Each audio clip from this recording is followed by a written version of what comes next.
की वीडियो में हम जानेंगे दो बातें। सबसे पहले जो आप मेरे पीछे देख रहे हैं, how to become ASA in MEA, विदेश मंत्रालय में आपकी डायरेक्ट एंट्री कैसे होगी और कैसे आप महीनों के लाखों रुपए कमाएंगे, कैसे आप अपने भारत देश की सेवा करेंगे, साथ साथ अन्य देशों में रहकर भी आप बहुत बड़ा नाम कैसे कमा सकते हैं, इसके बारे में हम बहुत ही प्यारी जानकारी जानने वाले हैं।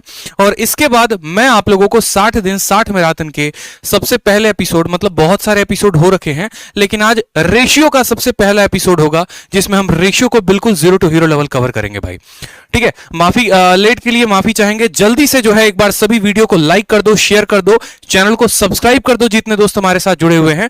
ठीक, चलिए बिल्कुल भाई, क्लास चलेंगी। पहले हम इसके बारे में थोड़ा सा जानकारी प्राप्त कर लेंगे, फिर इसके बाद हम क्लास को स्टार्ट करेंगे। ठीक है, चलिए 2 दिन से क्लास नहीं हो पाई थी, इसके लिए बिल्कुल क्षमा चाहेंगे। ठीक है, क्योंकि बहुत ऐसे काम होते हैं जो पीछे बैकग्राउंड में करना होता है, तो इसके लिए थोड़ा सा जो है काफी ज्यादा टाइम लग गया।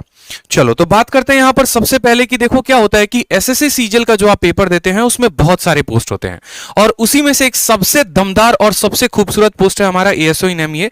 एक छोटी सी क्लिप इसके बारे में हम लोगों ने शेयर किया था और वो क्लिप जो है 2.5 लाख से ऊपर व्यूज अर्जित कर चुका है। छोटा सा क्लिप, तो जब एक छोटा सा क्लिप 2.5 लाख से ऊपर का व्यूज जा सकता है तो वहीं पर बच्चों का डिमांड था कि सर आप कंप्लीट वीडियो लेकर आओ और कंप्लीट तरीके से बताओ। ठीक है, पढ़ाई तो हम करते ही रहते हैं, साथ में कुछ ऐसा हो सके जिससे हमें काफी ज्यादा मोटिवेशन मिले, तो वो आप लोगों के हाजिर है, आप लोगों के सामने हाजिर है। मुझे पूरे 2 दिन लगे हैं इस पीपीटी को बनाने में। एक एक बात मैंने कंसल्ट की है, जो लोग ऑलरेडी फॉरेन डिपार्टमेंट में पोस्टेड हैं उनसे भी मैंने इन बातों को कंफर्म किया है कि क्या जो बात ऐसा सुनने में आता है क्या वो सही है या वो गलत है, कितनी बातें सही है कितनी बातें गलत है, क्या जो हम बात करते हैं महीने के 2 लाख 3 लाख रुपए में जो सैलरी मिलती है क्या ये बात में दम है। क्या ये कहा जाता है कि जो बच्चे हमारे जो भी लोग विदेश मंत्रालय में एमईए में पोस्टेड होते हैं उनकी जो सैलरी होती है उसके तो उसके अलावा जो फायदा हो गया, जैसे मानो कि अगर मैं एमईए में हूं, ठीक है, तो मुझे ऐसा पर्क मिलता है, 5 स्टार फैसिलिटी मिलती है, हेल्थ रिसोर्सेज में बेनिफिट मिलता है कि उस पर्टिकुलर कंट्री के सबसे टॉप अस्पताल में मैं फ्री में अपनी जो है वो इलाज करा सकता हूं अपना अपने फैमिली का। मेरे जो बच्चे होंगे उस स्कूल में, मतलब जैसे मानो अगर लंदन में पोस्टिंग हुई तो लंदन के सबसे टॉप स्कूल में फ्री में ऐसी शिक्षा मिल सकती है। क्या ये बात में सत्यता है? तो बिल्कुल इन सभी बातों को लेकर जितने भी आपके मन में 50 तरह के डाउट होंगे वो सभी के सभी मैं आप लोगों को क्लियर करूंगा भाई। बहुत मेहनत की है मैंने आप सभी के लिए, तो आपका भी ये बात फर्ज बनता है कि तुरंत एक वीडियो को प्यारा सा लाइक कर दो, ठीक, और सब जगह पर शेयर कर दो भाई, ताकि ये जो बात है ना ये सब जाने और इससे सबका बेनिफिट हो सके। तो सबसे पहले जैसे कि यहां पर मैंने लिखा हुआ है एएसओ इन एमईए, एएसओ का फुल फॉर्म क्या होता है? असिस्टेंट सेक्शन ऑफिसर, और एमईए का फुल फॉर्म क्या होता है? मिनिस्ट्री ऑफ एक्सटर्नल अफेयर, यानी विदेश मंत्रालय। ठीक है, जैसे विदेश जो मंत्री थे हमारे पिछली सुषमा स्वराज थी जिनका निधन हो गया। ठीक है, तो इसके बारे में हमें पूरा कंप्लीट जानकारी हमें जो है वो प्राप्त मिलेगा। कंप्लीट प्रोसेस में आपको इस वीडियो में बताऊंगा कि एलिजिबिलिटी क्या होती है, एग्जाम क्या होता है, एज लिमिट कितने होते हैं, पावर कितनी है, सैलरी कितनी है, हर एक बात को लेकर। उसके पहले आप इस स्लाइड को देखो। देखो, भारत में अगर आप रहते हैं तो आपको भारत में 3 तरह के पासपोर्ट मिलते हैं। बहुतों को यह बात नहीं पता, ठीक है, उसके बारे में आपको बताता हूं। 3 तरह के पासपोर्ट कैसे? सबसे पहले हो गया नेवी ब्लू कलर का पासपोर्ट, फिर हो गया व्हाइट कलर का, और फिर हो गया मरून कलर का। ठीक है, जो आम जनता होती है, जो आम नागरिक होते हैं, उन्हें मिलता है आपको नेवी ब्लू कलर का पासपोर्ट, जिसको हम कोड भी देते हैं नॉर्मल। ठीक है, पी फॉर पासपोर्ट, पब्लिक के लिए। जैसे मानो कि अगर आप पासपोर्ट बनवा रहे हो, आपके पिताजी बनवा रहे हैं, आपके पड़ोसी बनवा रहा है, तो उसको नेवी ब्लू कलर का पासपोर्ट मिलेगा। उसी तरीके से व्हाइट पासपोर्ट जो है वो सभी के सभी डिप्लोमा, यहां पर जो भी भारत की तरफ से जाते हैं, जो रिप्रेजेंटेटिव होते हैं, जो अदर कंट्री में जाके रिप्रेजेंट करेंगे, जैसे आप विदेश मंत्रालय में लगेंगे तो आपको व्हाइट मिलेगा। और मरून कलर का जो पासपोर्ट होता है ये डिप्लोमेटिक पासपोर्ट होता है, ये ऑफिशियल पासपोर्ट है और ये डिप्लोमेटिक पासपोर्ट। अब ये डिप्लोमैट्स कौन होते हैं? डिप्लोमैट्स वो हो गए जो भारत सरकार की तरफ से किसी और कंट्री में जाते हैं, बायलैटरल मीटिंग्स के लिए हो गए, जैसे ठीक है समझौता के लिए हो गया, मिलिट्री एक्सरसाइजेस के लिए हो गए, तो वहां पर आपको मिलता है डिप्लोमेटिक इंडियन पासपोर्ट। जैसे आपने ये भी सुना होगा कि हमारे सीआईएसएफ के कुछ जवान गए और अफगानिस्तान में जाकर वहां पर ट्रेनिंग कर रहे हैं, तो उस समय वो ब्लू कलर के पासपोर्ट से नहीं जाएंगे, व्हाइट कलर के पासपोर्ट से जाएंगे। ऑफिशियल पासपोर्ट होता है, इसलिए साफ लिखा गया issued to individual representative Indian government, ठीक है, ऑन ऑफिशियल बिजनेसेस, और यहां पर इशू टू इंडियन डिप्लोमेट। तो भाई साहब ये बहुत पावरफुल पोस्ट होती है। एएसओ इन एमईए लगना अपने आप में एक बहुत बड़ी बात है, इसलिए मैंने यहां पर लिखा है पावरफुल पोस्ट इन एसएससी सीजीएल। अब यहां पर बहुत सारी बातों को लेकर आपके मन में असमंजस होगा, कुछ क्वेश्चंस होंगे कि सर कौन सा एग्जाम हम क्वालिफाई करेंगे कि सर हम एएसओ इन एमईए लग सकते हैं, ठीक है, या विदेश मंत्रालय में हमारी एंट्री हो सकती है, पावर क्या क्या होगा सर, एलिजिबिलिटी कितनी होगी, उसके अलावा वर्क प्रोफाइल हो गया, ट्रेनिंग हो गया, सैलरी हो गया, सभी बातों पर एक एक पॉइंट में अच्छे तरीके से हम बात करेंगे, ठीक है। तो सबसे पहले बात करते हैं यहां पर एग्जाम को लेकर कि भाई दो एग्जाम अगर आप देते हो, एक हो गया एसएससी का जिसमें सीजीएल का पेपर अगर आप दे रहे हैं, और दूसरा हो गया यूपीएससी का। अगर आप दो पेपर को अच्छे तरीके से क्वालिफाई करते हैं, अच्छे नंबर लेकर आते हैं, सबसे जो टॉप कट ऑफ वाली पोस्ट होती है उनके थ्रू आप विदेश मंत्रालय में एंट्री ले सकते हैं, ठीक है। तो यहां पर हमारे दो एग्जाम हो गए, हो गया एसएससी सीजीएल का और दूसरा हो गया हमारा यूपीएससी का। एसएससी सीजीएल को अगर आप क्लियर करते हैं तो आप लगते हैं एएसओ इन एमईए, ठीक है, विदेश मंत्रालय में आपकी एंट्री होती है असिस्टेंट सेक्शन ऑफिसर से। और अगर आप यूपीएससी क्लियर करते हैं तो यूपीएससी को क्लियर करने से क्या होगा, यूपीएससी में सीधा आप जाते हैं आईएफएस कैडर में, इंडियन फॉरेन सर्विस में, और वहां पर आपकी पोस्टिंग होती है। कौन सा पोस्ट मिलता है वो भी आगे चलकर हम आपको बताएंगे। वीडियो को लाइक करते रहिए और चैनल को सब्सक्राइब करते रहिए, हर जगह पर वीडियो को शेयर करते रहिए दोस्तों।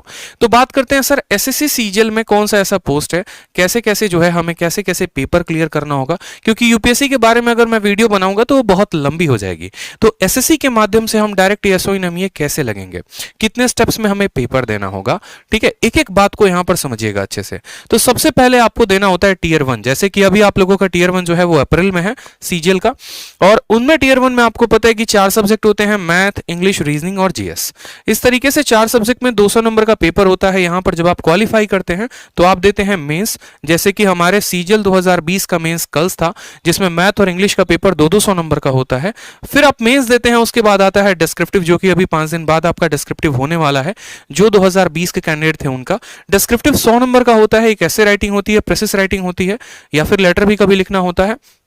जब आप टीयर 1, टीयर 2, टीयर 3 दे देते हैं उसके बाद आपको कोई भी पेपर नहीं देने की आवश्यकता होती है। 700 नंबर का आपका पेपर हो गया है और जो कट ऑफ आता है वो इसी 700 नंबर के बीच में ही आता है, ठीक है। इसके बाद बात करेंगे यहां पर टीयर 4। अब टीयर 4 है क्या, तो देखो जैसे कि मैंने पहले भी बताया है कि एसएससी सीजीएल में क्या होता है, बहुत ऐसे पोस्ट हैं जिनके लिए टाइपिंग की आवश्यकता है और बहुत ऐसे पोस्ट हैं जिनके लिए टाइपिंग की आवश्यकता नहीं है, ठीक है।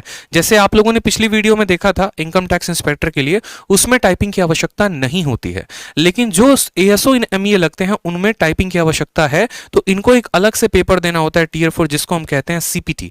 सीपीटी में 15-15 मिनट के 2 पेपर होते हैं। एक आपका एक्सेल फाइल बनाना हो जाता है, पावर पॉइंट हो जाता है, और दूसरा आपके टाइपिंग हो जाती है। और लास्ट जो आता है टीयर नंबर 5, 4 नहीं है 5 है, जहां पर आपको डॉक्यूमेंट वेरीफाई करवाना होता है अपना। डॉक्यूमेंट वेरिफिकेशन 2 जगह पर होता है। सबसे पहले तो आपका डॉक्यूमेंट वेरिफिकेशन एसएससी के ऑफिस में होगा, और फिर उसके बाद जब आपकी ज्वाइनिंग आएगी तब आपका जो डॉक्यूमेंट वेरिफिकेशन होगा आपके डिपार्टमेंट में होगा। जैसे अगर आप सेंट्रल सेक्रेटेरिएट में लगते हैं तो आपको दोबारा अपने सेंट्रल सेक्रेटेरिएट वाले ऑफिस में दिल्ली में आपको डॉक्यूमेंट वेरीफाई करवाना होगा। अगर आप एक्साइज इंस्पेक्टर लगते हैं जिस भी स्टेट में लगते हैं, फिर वहां के डिपार्टमेंट में जाके आपको डॉक्यूमेंट वेरीफाई करवाना होता है, ठीक है। उसके बाद बात करते हैं यहां पर कि सर क्या इसमें कोई भी इंटरव्यू पोस्ट है या कोई इंटरव्यू होता है, तो नहीं भाई, यूपीएससी में इंटरव्यू होता है, एसएससी में इंटरव्यू नहीं होता, ठीक है। क्या कोई फिजिकल टेस्ट होता है, भागना पड़ता है, दौड़ना पड़ता है, साइकिल चलाना पड़ता है, ऐसा कुछ भी नहीं है, कोई भी आपको फिजिकल टेस्ट नहीं है। और यही इस पोस्ट की खूबसूरती होती है, इसी कारण लड़कियां जो हैं वो सबसे ज्यादा इस पोस्ट को पसंद करती हैं।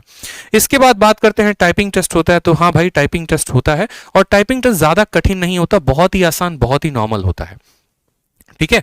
चलो नेक्स्ट बात करते हैं यहां पर पावर के बारे में कि सर पावर कितना है, तो भाई साहब पावर बेइंतहा है, बेहताशा पावर है।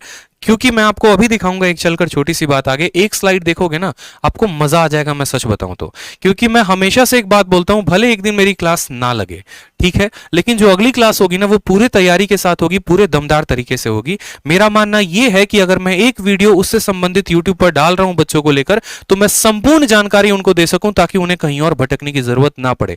तो ये पावर शब्द है तो अपने आप में 5 लेटर का, लेकिन एक एक वर्ड आपको डिफाइन करेगा कि आपका सच में कितना बड़ा रुतबा होता है, कितना ज्यादा सम्मान होता है जब आप एएसओ इन एमईए लगते हैं तब। दूसरी बात करते हैं पैसे को लेकर, तो देखो भारत सरकार में जो नौकरियां होती है ना, यहां पर जो पैसे आपको मिलते हैं 4600 ग्रेड पे के अनुसार से 70,000 से 80,000 मिलती है। पैसा यहां तब बरसता है आपके अकाउंट में जब आप विदेश में पोस्टिंग लेते हैं, तब आपको महीने के 2-2 लाख 3-3 लाख रुपए मिलते हैं, वो भी हम आगे चलकर डिस्कस करेंगे। और बात करते हैं सोशल स्टेटस की, तो देखो जो बिहार और यूपी के लोग होते हैं उनके लिए मैं एक बात बताता हूं। देखो जैसे मैं भी बिहार का हूं, तो हमारे यहां अगर आप किसी को बोलेंगे ना कि इनकम टैक्स, तो इनकम टैक्स का माइंडसेट बहुत बड़ा है। लेकिन अगर आप किसी को एमईए बोलेंगे ना, तो उनका माइंडसेट उतना बड़ा नहीं है, वो उस तरीके से नहीं समझेंगे। अच्छा एमईए क्या बोल रहा है पता ही नहीं, बहुतों को लगता है अरे एमईए तो पहली बार सुन रहे हैं। लेकिन आप उन्हें बोलो विदेश मंत्रालय, विदेश मंत्रालय के पावर कितने होते हैं, सोशल स्टेटस क्या होता है, एक एक बात को आपको धीरे धीरे करके जानकारी अभी मैं दूंगा वीडियो के अंदर। एक एक बात बताऊंगा मैं आपको कि आपके सच में वैल्यू क्या है। आपका सिर्फ वैल्यू भारत के अंदर नहीं, भारत के बाहर भी है, पूरी दुनिया आपकी कदर करेगी। सभी बातों को धीरे धीरे हम जानेंगे। एलिजिबिलिटी की बात करें तो ज्यादा कुछ नहीं चाहिए, सिर्फ सरकार आपसे यह बोलती है, जो आपकी कमीशन एसएससी है, बोलती है कि बेटा देखो तुम ग्रेजुएट होने चाहिए किसी भी रिकॉग्नाइज्ड यूनिवर्सिटी से, चाहे आपने बीटेक किया है, चाहे आपने जो है ऑनर्स किया है, या फिर आपने बीए किया, कोई भी, मतलब ग्रेजुएट होनी चाहिए, सिंपल सी बात है। और एज की बात करें तो 30 साल तक की आपकी उम्र होनी चाहिए। 30 साल के अलावा भी रिलैक्सेशन मिलता है, वो अलग अलग कैटेगरीज में होते हैं। जैसे एससी कैटेगरी को अलग मिला, एसटी को रिलैक्सेशन मिलता है, इसके अलावा ओबीसी को एज का रिलैक्सेशन मिलता है। ठीक है, तो ये सभी जो हो गए आपको एज रिलैक्सेशंस भी मिलते हैं, जिसके बारे में अभी कभी डिटेल में बताऊंगा। ठीक है, चलो बात करते हैं जो पावर के बारे में। तो पावर को मैं आपको ये दो फोटो के माध्यम से दर्शाना चाहता हूं। क्या होता है कि जैसे आपने देखा होगा, एक शब्द सुना होगा आपने, दूतावास, यानी इंग्लिश में एम्बेसी, सुना है ना आपने। अब ये एम्बेसी का शब्द मैं आपको समझाता हूं कि एम्बेसी का मतलब क्या होता है। ये जो दिख रहा है ना फोटो, ये जो बिल्डिंग दिख रही है, ये एम्बेसी है। और ये किसकी एम्बेसी है, तो ये भारत की एम्बेसी है, इंडियन एम्बेसी है। कहां पर है, तो यूएसए में। ठीक है, इसी तरीके से भारत का एक और एम्बेसी है, वो है बीजिंग और चाइना में, ये आपका भारत का दूतावास है। ठीक है, इसी तरीके से पूरे के पूरे विश्व में अलग अलग कंट्रीज में कम से कम 60 कंट्रीज हैं, जहां पर मैं आपको बताऊं तो भारत के एम्बेसी हैं। जैसे अगर आप दिल्ली में रहते हैं और दिल्ली में कभी आप अगर घूमने चले जाएंगे नॉर्थ ब्लॉक के साइड में आपको, तो आपको हर कंट्री का एम्बेसी दिखेगा। आपको यहां पर एक तरीके से मैं बोलूं तो चाइना का एम्बेसी दिखेगा, अमेरिका का एम्बेसी दिखेगा, आपको रशिया का एम्बेसी दिखेगा। ठीक है, तो हर कंट्री का एम्बेसी होता है। मतलब क्या कहने का मतलब है कि जैसे कोई भी कंट्री होती है ना, तो उस कंट्री के अंदर ऑलमोस्ट हर कंट्रीज के एम्बेसीज होते हैं, जो पावरफुल नेशंस होते हैं। और ऐसा क्यों होता है, क्योंकि मानो कि जैसे अभी आपने एक अफगानिस्तान का केस सुना था कि अफगानिस्तान में जो है पूरी की पूरी सरकार भाग गई और वहां पर जो है वहां के जो आतंकवादी संगठन है उनका पूरा कब्जा हो गया। अब ऐसे केस में क्या हुआ, रातों रात तख्ता पलटा। अब रातों रात तख्ता पलटा तो अफगानिस्तान में जो भारत के निवासी रह रहे थे उनको वहां से बाहर कौन निकाले। आपने एक एयरलिफ्ट की मूवी भी देखी होगी अक्षय कुमार की, वहां पर भी मूवी में यह दिखाने की कोशिश की गई है कि एयरलिफ्ट के माध्यम से उस कंट्री में रह रहे भारत के सभी लोगों को भारत में लेकर आया गया। तो भाई ऐसे तो होता नहीं ना कि मैं अभी जाऊंगा बोलूंगा हाँ भैया चलो 5 एरोप्लेन लेके चलते हैं और अपने दोस्तों को उठा के लेके आते हैं, अपने भारतवासियों को उठा के लेके आते हैं। ऐसा नहीं होता है। ठीक है, ऐसा नहीं होता है। इसीलिए हर कंट्री में अपना एक एम्बेसी होता है, जहां पर उस कंट्री में भारत के रह रहे लोग जाकर वहां पर संपर्क करें, जो भी उनको समस्याएं हैं वो यहां पर बता सकें। ठीक है, और उसी तरीके से ये पूरे के पूरे डेटा को रिकॉर्ड करते हैं और इस तरीके से भारत को मदद करते हैं। एग्जाम्पल के तौर पर मान लीजिए कि मैं फंस गया हूं, कहां में जाकर, लंदन में मैं रह रहा हूं और वहां पर मुझे अपने कास्ट सर्टिफिकेट की जरूरत है, तो मैं जाकर किससे बोलूंगा, मैं अपने इंडियन हाई कमांड से बोलूंगा, मैं अपने इंडियन एम्बेसी में जाऊंगा। तो उस इंडियन एम्बेसी में जाएंगे, वहां पर आपके सारे ऑफिशियल वर्क्स होते हैं। ठीक है, जब कोई कंट्री से भी आपके इंडिया से भी जाता है या कोई एनआरआई आ रहा होता है, तो सारा का सारा जो वर्क होता है वो आपके अपने कंट्री के एम्बेसी में होता है। तो हर कंट्री में भारत की एक एम्बेसी है, जैसे यूएसए में ये हो गया, उसी तरीके से चाइना में काम भी एम्बेसी हो गई। ठीक है, और इस एम्बेसी में आपकी पोस्टिंग होती है। आप बोलते हैं ना सर विदेश मंत्रालय में जाएंगे तो कहां काम करेंगे, अगर लंदन चले गए तो कहां पर काम करेंगे, तो ये जो बिल्डिंग्स होते हैं, जो एम्बेसी होती है, इसी के अंडर में आपको काम करना होता है। इसमें लो लेवल से लेकर हाई लेवल तक सभी ऑफिसर्स होते हैं जो आपकी सहायता करते हैं और एक बढ़िया तरीके से आप एक कंट्री के अंदर एक कंट्री रन कर रहे होते हो। इसलिए एम्बेसी को एक और बात भी कहा जाता है, country with in a country. और एक बात को हमेशा ध्यान रखना, एम्बेसी के जो पावर होते हैं बहुत ज्यादा होते हैं। उस देश के ऊपर अटैक हो सकता है लेकिन कभी एम्बेसी के ऊपर अटैक नहीं हो सकता। अगर एम्बेसी के ऊपर अटैक हुआ इसका मतलब सीधा है कि आपने उस नेशन के ऊपर अटैक किया है। अभी आपने देखा भी होगा कि इजराइल के एम्बेसी के ऊपर अटैक हुआ था, फिर इजराइल ने उस कंट्री का क्या हाल किया था। ठीक है, आप किसी के एम्बेसी के ऊपर अगर अटैक कर रहे हैं इसका मतलब आप उस नेशन के ऊपर अटैक कर रहे हैं। यानी सबसे सुरक्षित अगर उस कंट्री में कुछ है तो उसकी एम्बेसी है और वो सीधा का सीधा एक कंट्री को रिप्रेजेंट करती है। और जब आप इसके अंदर काम कर रहे होते तो सोचिए कि आप एक भारत सरकार की तरफ से भेजे गए एक राजदूत हैं जो पूरे के पूरे भारतवर्ष को रिप्रेजेंट कर रहा है। इसलिए मैं कह रहा हूं कि इसका जो पावर है और इसका जो सोशल स्टेटस है वो अपने आप में बहुत बड़ा है, बहुत महान है।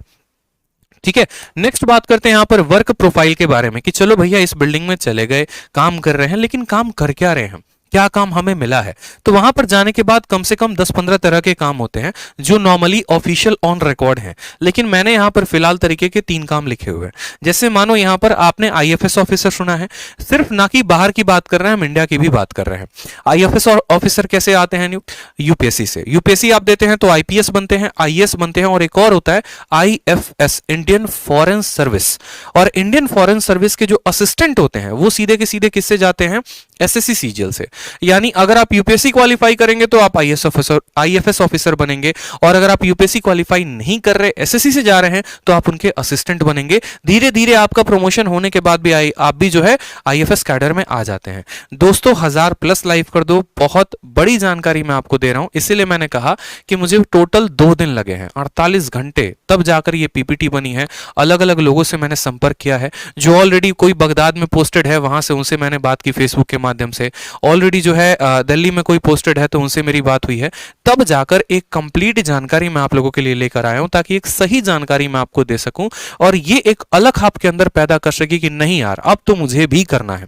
आज बहुतों का सपना मैं बना देने वाला हूं यहां पर कि आप चयनित कर लोगे कि हां भाई हम भी एएसओ इन एमईए लगेंगे, देख लेना। बस आज यहां सर दिखा रहे हैं और अब मेरे माइंड में ये पिक्चर जा रहा है और अब तो मेरा विजन और क्लियर हो गया है, अब तो भैया एसएससी में रैंक लेकर आएंगे और एमईए बनकर रहेंगे। इसीलिए कह रहा हूं वीडियो को ज्यादा से ज्यादा लोगों तक शेयर कर दो, ठीक है, ताकि सबका बेनिफिट हो सके, सब ये पार्ट को जान सके। चलो नेक्स्ट बात करते हैं फाइलिंग वर्क इन एमओयू। अब देखो क्या होता है ये एमओयू शब्द, अगर आप करंट अफेयर पढ़ते होंगे तो आपने पढ़ा होगा मेमोरेंडम ऑफ अंडरस्टैंडिंग। ठीक है, क्या होता है कि जैसे मानो यहां पर आपने बहुत बार ऐसा भी सुना होगा कि यार इंडिया का समझौता हुआ है रशिया के साथ कि हम तुमको इतने वेपन्स देंगे, तुम हमें इतने वेपन्स दोगे। ठीक है, तो ऐसा नहीं होता कि मोदी जी जाके खुद जो है व्लादिमीर पुतिन के साथ बैठ के और बात कर लेंगे, हाँ भैया देखो हम तुमको 10 ब्रह्मोस दे रहे हैं, तुम हमको इतना ये देना वो देना, ऐसे नहीं होता। एक मेमोरेंडम ऑफ अंडरस्टैंडिंग जब बनता है तो उस कंट्री में जो हमारे डिप्लोमेट्स होते हैं वो पूरे के पूरे यहां पर सहयोग करते हैं, उनके सहायता से ही कोई भी चीज है वो लेन देन होती है यहां पर। ठीक है, तो वो असिस्ट करते हैं सबसे पहले आईएफएस ऑफिसर को। इसके अलावा फाइलिंग वर्क जो एमओयूज का होता है उनमें सबसे ज्यादा जो रोल होता है वो एएसओस का होता है, एमईए विदेश मंत्रालय वालों का सबसे ज्यादा हस्तक्षेप होता है।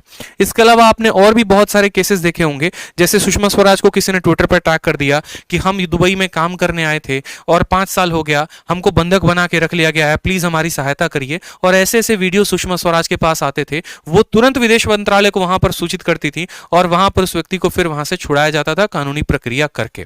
ठीक है, जैसे आपके विजय माल्या हो गए, वो भाग गए, या कोई और नीरव मोदी भाग गए यहां पर, तो फिर उसके बाद उसकी जिम्मेदारी जो होती है वो विदेश मंत्रालय की हो जाती है और सारा ट्रैक रिकॉर्ड सब कुछ जो है वो वही मॉनिटर कर रहे होते हैं। इसके अलावा यहां पर आपने देखा इंटरनेशनल कोऑर्डिनेशन, ये बहुत जरूरी है। जैसे मानो यहां का अगर कोई भी स्टेट का सीएम हो गया या किसी हमारे जो पीएम हो गए, वो अगर किसी कंट्री में जा रहे हैं, ठीक है, तो उनके साथ जो है माने मानो कि अगर मैं एक तरीके से बोलूं यहां पर कि पाकिस्तान के जैसे मान लो कि यहां पर इमरान खान हो गए, ठीक है, और उनके साथ मीटिंग करानी है, किनकी, मोदी जी की मीटिंग करानी है, किसी पर्टिकुलर पॉइंट पर मीटिंग करानी है, तो जो कोऑर्डिनेशन होगा, कोऑर्डिनेशन कैसे हो गया, कोई ऐसी कंट्री है जहां पर वो हिंदी नहीं बोलते और हम हैं जो हिंदी बोलते हैं, तो कोऑर्डिनेशन कराने के लिए जो है वहां पर उस तरीके से इस्तेमाल जो है वहां पर जो सहयोग है वो सहयोग हमारे विदेश मंत्रालय की पूरी टीम करती है। जो ट्रांसलेटर हो गए, जो वहां पर ऑफिशियल पेपर वर्क हो गया, एवरीथिंग जो भी होता है वही विदेश मंत्रालय के बिल्डिंग से, वही विदेश मंत्रालय के डिपार्टमेंट से होता है। ठीक है, और जो लास्ट हो गया वो हो गया एनआरआई का, जिसके बारे में आप जानते हैं। ठीक है भाई, चलो मेडिकल इश्यू नहीं है। और एक और फायदा मैं आपको बता दूं, जो कलर ब्लाइंड लोग होते हैं ना, वो भी विदेश मंत्रालय के लिए अप्लाई कर सकते हैं। इस बात को बड़े ध्यान से समझिएगा। हर कोई अपने दोस्तों को वीडियो शेयर कर दो, स्टेटस पे लगा दो। मैं बार बार कह रहा हूं, ऐसी जानकारी नहीं मिलेगी। आप वीडियो को शेयर करेंगे तभी मुझे मोटिवेशन आएगा, तभी मैं और ऐसी वीडियो आप लोगों के लिए यूट्यूब पर लेकर आऊंगा और आप लोगों के एक एक सेकंड की वैल्यू आपको दूंगा मैं। तो वीडियो को शेयर करिए दोस्त, हर जगह पर शेयर करिए।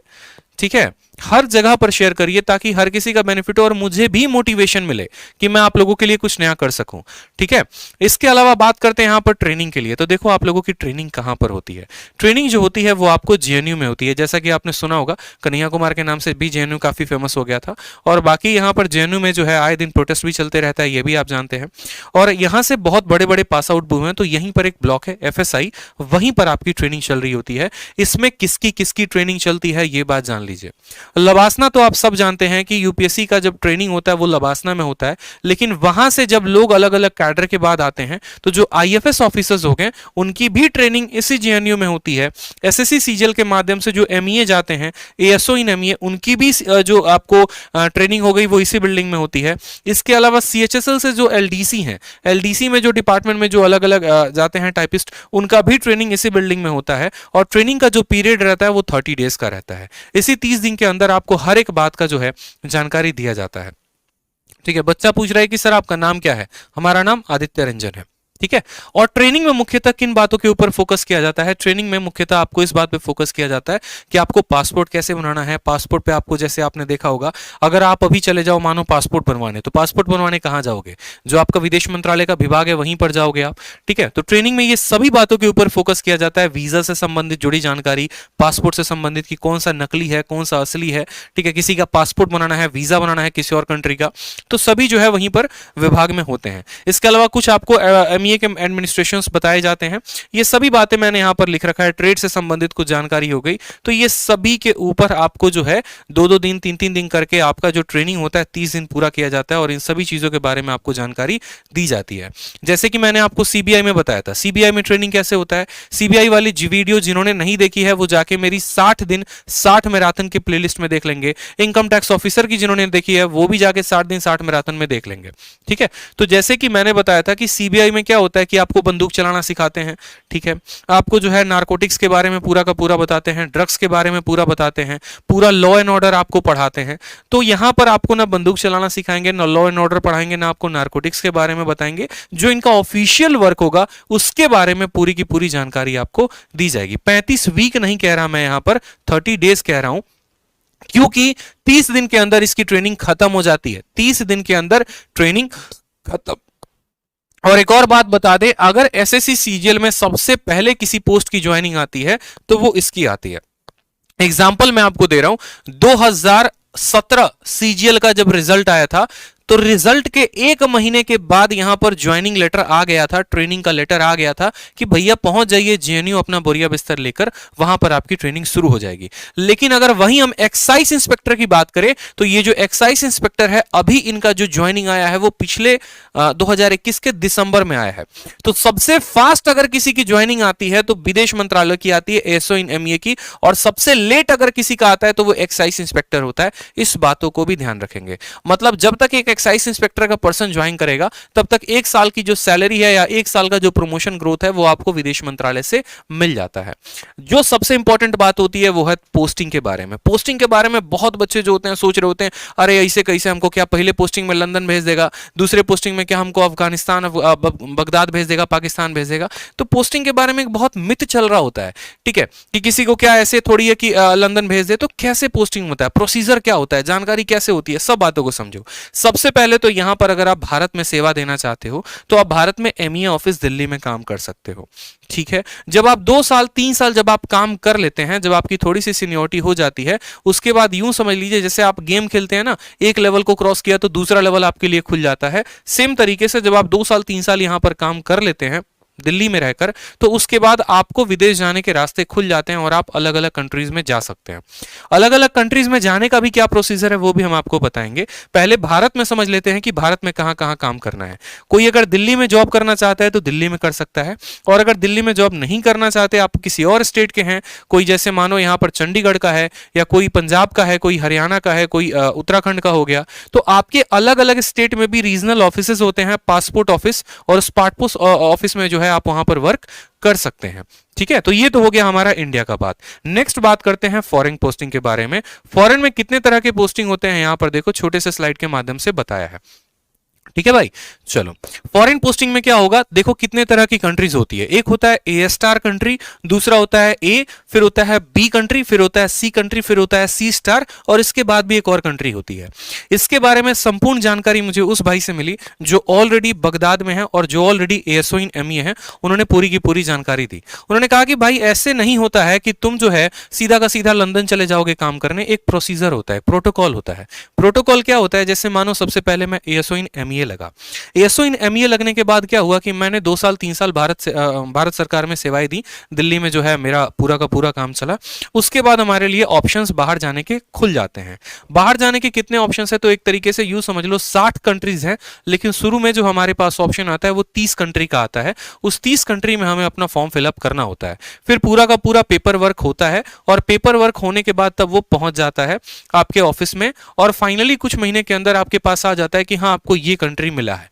अगर मानिए कि आपको पाकिस्तान मिल गया और आपको पाकिस्तान नहीं जाना है, तो आप जाने के लिए बाध्य नहीं है, कोई आपको फोर्स नहीं कर रहा है, आप मना भी कर सकते हैं। लेकिन मना करने के बाद क्या होता है कि कुछ महीने के ऊपर आपके बैन लग जाता है, कुछ महीनों तक आपके ऊपर बैन लगा रहता है कि अब आप अप्लाई भी करेंगे दोबारा से तो ऐसा नहीं होगा। ऐसा क्यों होता है? क्योंकि यार देखो, जब आप पोस्टिंग के लिए फॉरेन में अप्लाई कर रहे होते हो तो बहुत सारे पेपर वर्क होते हैं। अब भारत सरकार ने इतना पेपर वर्क किया और आपने झटके भर में जो है उनका दिल तोड़ दिया, कहा कि नहीं भैया हम तो जाएंगे ही नहीं, तो इसीलिए आपको कुछ महीने के लिए बैन किया जाता है। लेकिन उसके बाद फिर ऑप्शंस फिर से खुल जाते हैं। अब बात करते हैं ये जो कंट्रीज हैं, कोडिंग है, इस कोड में किस किस तरह के कंट्री आते हैं। जैसे ए स्टार हो गया, ए स्टार में न्यूयॉर्क हो गया, लंदन हो गया, जितने बड़े बड़े शहर हो गए, बड़ी बड़ी कंट्रीज हो गई, वो सभी के सभी ए स्टार्स में आती हैं। ठीक है दोस्तों, वीडियो को लाइक कर दो, मैं बार बार कह रहा हूं सभी के सभी वीडियो को शेयर करो, लाइक करो, चैनल को सब्सक्राइब करो। ठीक है, वीडियो को हर जगह पे शेयर कर दो, 1000+ लाइव चाहिए दोस्तों, बहुत इंपॉर्टेंट और बहुत सही कंटेंट हम आपको दे रहे हैं। ठीक है, इसीलिए इस कंटेंट के दम पे एक मोटिवेशन मुझे मिले, इसीलिए मैं कह रहा हूं कि हर जगह वीडियो को शेयर करिए, लाइक करिए।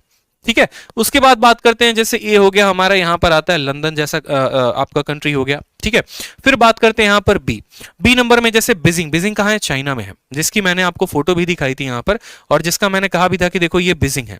ये आपका बी कोड कंट्री हो गया। बीजिंग कहां गया? चाइना में। ये आपका भारत का एम्बेसी है वहां पर। ठीक है, जैसे बैंकॉक का भी आपने नाम सुना है, तो बैंकॉक भी किस में आता है? तो बी कंट्री में आता है, बी कोड में आता है। सी हो गया आपका मॉस्को। मॉस्को कहां है बताओ? रशिया में। ठीक है, तो मॉस्को जो है अगर आपको है तो आपको सी कंट्री के लिए अप्लाई करना पड़ेगा। नेक्स्ट हो गया आपका सी स्टार, और इसको स्टार क्यों दिया गया है? इसको कभी कभी हार्ड कंट्रीज भी कहा जाता है, जैसे आपका इस्लामाबाद। इस्लामाबाद का मतलब यूं समझ लो पाकिस्तान।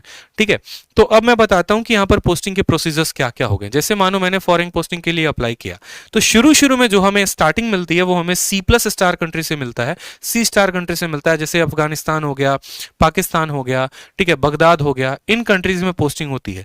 जैसे जैसे सीनियरिटी डेवलप होते जाती है, या जैसे जैसे आपका जो है थोड़ा थोड़ा वर्क एक्सपीरियंस बढ़ते जाता है, फिर आपको C स्टार के बाद C दिया जाता है, C के बाद B होता है, B के बाद A होता है, A के बाद A स्टार होता है, और इस तरीके से इस ऑर्डर में आपकी पोस्टिंग होते जाती है। यानी अगर यूं सोच ले कि पहले पोस्टिंग में ही हमको लंदन ट्रांसफर मिल जाएगा, तो ऐसा पॉसिबल नहीं है।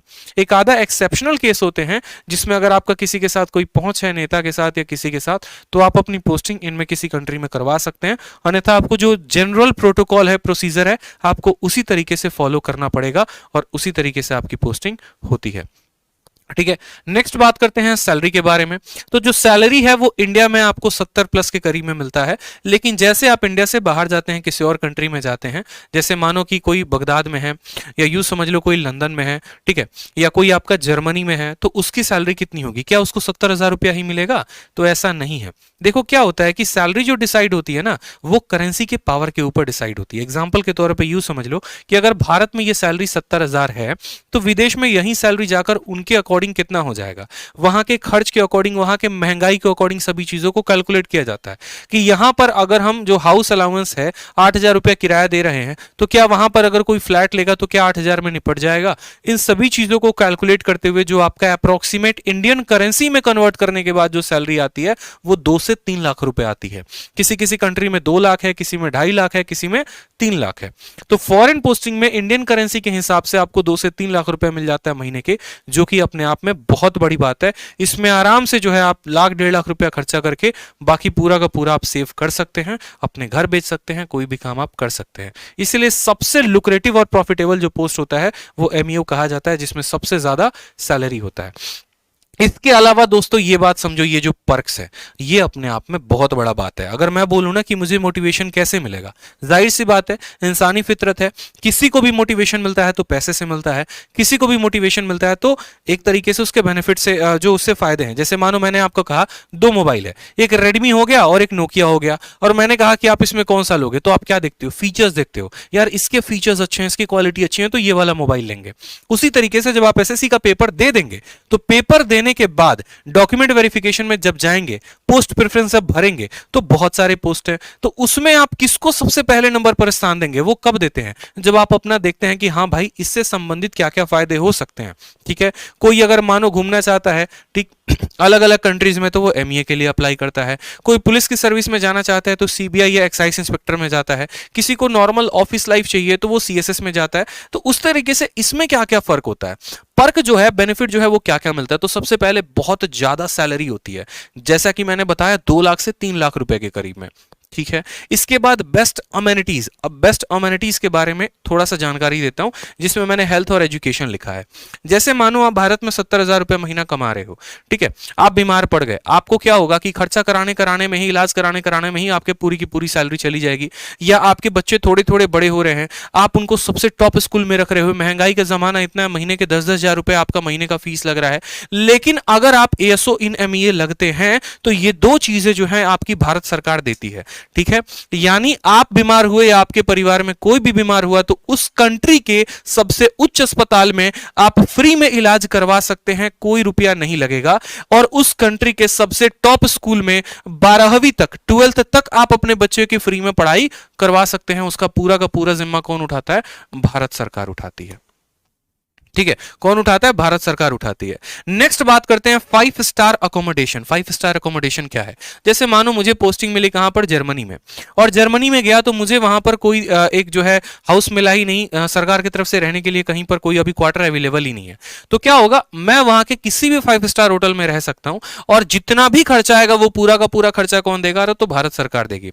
यानी जब तक हमें यहां पर क्वार्टर नहीं मिलता है तब तक 5 स्टार अकोमोडेशन मिलता है, और ये किसके तरफ से होता है? तो भारत सरकार की तरफ से मिलता है यहां पे। नेक्स्ट बात करें तो फिक्स टाइम जॉब होता है, बहुत इंपॉर्टेंट। जैसे 9 बजे से लेकर 5:30 बजे तक, 10 से 5:30 भी कर सकते हो, ये फिक्स टाइम जॉब है। अब बोलोगे सर क्यों फिक्स टाइम जॉब के बारे में इसमें ज्यादा प्रेशर दे रहे हैं? क्योंकि बहुत मेरे भाई ऐसे होते हैं जो यूपीएससी की तैयारी करना चाहते हैं या अलग अलग परीक्षाओं की तैयारी करने में इच्छुक होते हैं। उनके लिए क्या होता है कि यार एक ऐसा जॉब हो कि शाम के बाद आऊं घर पे तो फोन ना आए ऑफिस का कि भाई तुमने ये फाइल क्यों अधूरा छोड़ दिया, तुमने वो क्यों छोड़ दिया।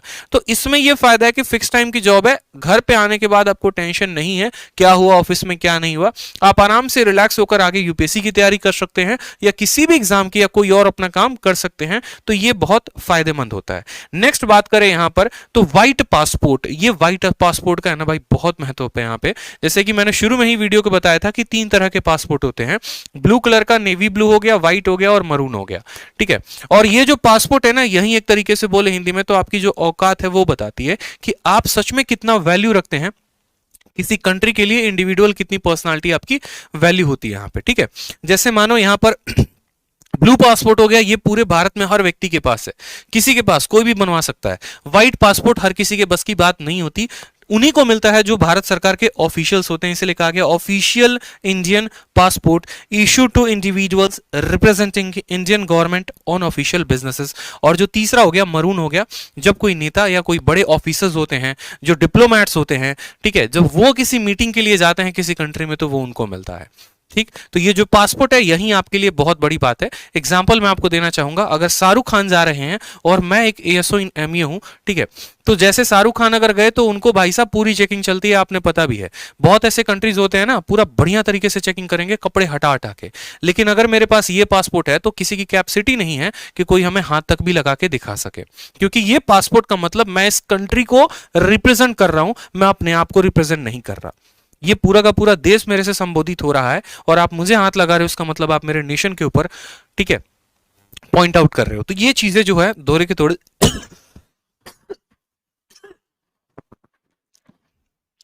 बेनिफिट मिलते हैं। ठीक है, नेक्स्ट बात करते हैं यहां पर प्रमोशंस के बारे में कि प्रमोशन जो है वो कैसे मिलता है। तो प्रमोशन के बारे में सबसे पहले जान लेते हैं। ठीक है, प्रमोशन के बारे में सबसे पहले जानिए। तो सबसे पहले अगर आप सीजीएल क्वालिफाई करते हैं तो सीजीएल से आप लगते हैं असिस्टेंट सेक्शन ऑफिसर, एएसओ इन एमईए। ठीक है, और एएसओ इन एमईए के बाद क्या होता है कि क्या वहीं पर हमारी कहानी खत्म हो जाती है? क्या उसके आगे हमें कोई पेपर नहीं देना होता? ऐसा नहीं है, उसके आगे भी पेपर देना होता है और भी बहुत सारी बातें होती हैं। जैसे अगर आप कोई पेपर नहीं देना चाहते तो 12 से 13 साल के अंदर, ध्यान से मेरी बात को समझिएगा, 12 से 13 साल के अंदर आपका प्रमोशन हो जाता है सेक्शन ऑफिसर पे, ठीक है।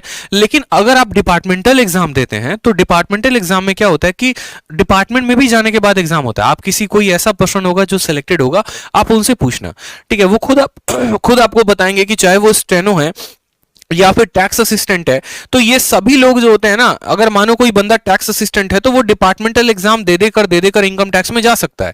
उसी तरीके से असिस्टेंट सेक्शन ऑफिसर जो है वो डिपार्टमेंटल एग्जाम देकर 4 से 5 साल के अंदर प्रमोशन लेकर सेक्शन ऑफिसर बन सकते हैं।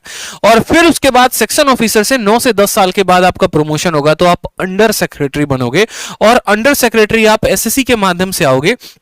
और अगर आप यूपीएससी के लिए प्रिपेयर कर रहे हो तो आपकी जो डायरेक्ट पोस्टिंग होती है वो अंडर सेक्रेटरी के ही होती है, इसलिए मैंने लिखा है आईएफएस कैडर।